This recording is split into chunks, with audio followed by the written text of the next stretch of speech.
5 years earlier, Daniel Carter had lost two people he trusted more than anyone: his wife and his best friend. Laura left him for Michael in a betrayal that shocked everyone who knew them.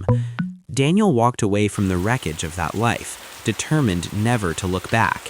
For 5 years, he succeeded, until the night Laura appeared at his door again. Standing beside her was a small boy named Ethan, and Laura had just revealed a truth Daniel never expected. The child was his. For a long moment, Daniel could not speak. His mind raced through the past, the final months of his marriage, the strange distance Laura had shown before she left. "Why tell me now?" he finally asked.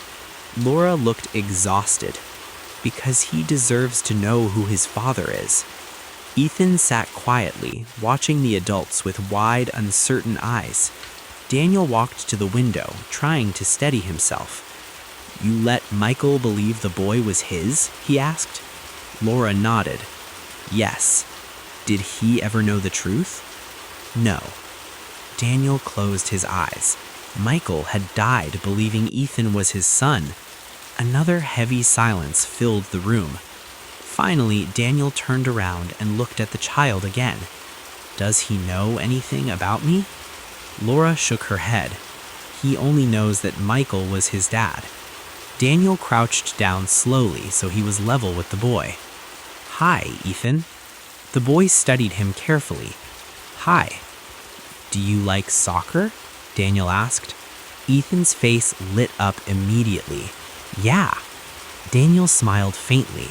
For the first time that evening, something warm appeared in the room. But the moment passed quickly. Daniel stood up and faced Laura again. "You kept this from me for 5 years." Her voice broke. "I know. You let me live my life thinking I had lost everything. I thought telling you would make things worse." Daniel shook his head slowly. "They couldn't have been worse." Laura wiped her face with trembling hands.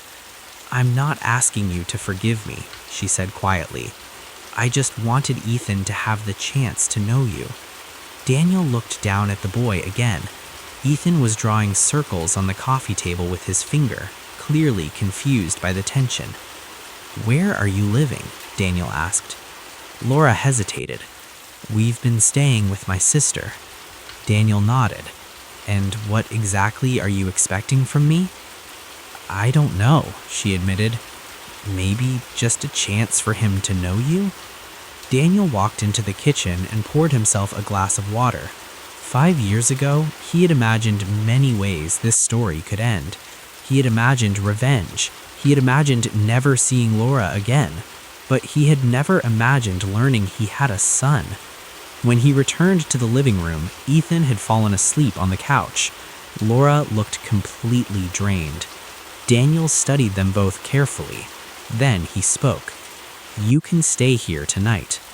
Laura looked up in shock. "I'm not doing this for you," Daniel added calmly. "I'm doing it for him." Tears rolled down her cheeks. "Thank you." That night, Daniel barely slept. He sat in the living room, watching Ethan breathe softly under a blanket. The boy looked peaceful and painfully familiar. Over the next few days, Daniel asked for a DNA test. Laura agreed without hesitation. 2 weeks later, the results came back. Ethan was his son. The moment Daniel read the report, something inside him shifted. The anger he had carried for 5 years suddenly felt smaller, because now there was something larger: responsibility, and a chance to be a father. Slowly, Daniel began spending time with Ethan. They played soccer in the park. They built small wooden projects in Daniel's workshop. At first, Ethan called him Mr. Daniel, but one afternoon, after scoring a goal in the park, the boy ran toward him shouting a different word: "Dad!" Daniel froze. Then he laughed and lifted Ethan into the air. For the first time since the betrayal, Daniel felt something close to peace. As for Laura, things were different. Their relationship never returned to what it once was. Trust, once broken, rarely comes back the same. But Daniel did not carry the same hatred anymore. One evening, months later, Laura asked him a question they had both avoided. "Do you think you'll ever forgive me?" Daniel thought for a long moment. "I don't know," he said honestly. Then he looked at Ethan, who was drawing pictures at the table. "But I'm grateful you told me the truth before it was too late." Laura nodded quietly. The past had left scars on all of them. Michael was gone. A friendship had been destroyed. A marriage had ended. But from the wreckage, something unexpected appeared. A father, and a son who finally knew him. And sometimes, even after the worst betrayal, life still finds a way to begin again. The end. If you enjoyed this series, stay tuned to this channel. Watch out for a more interesting series coming up soon. Please like, follow, and share.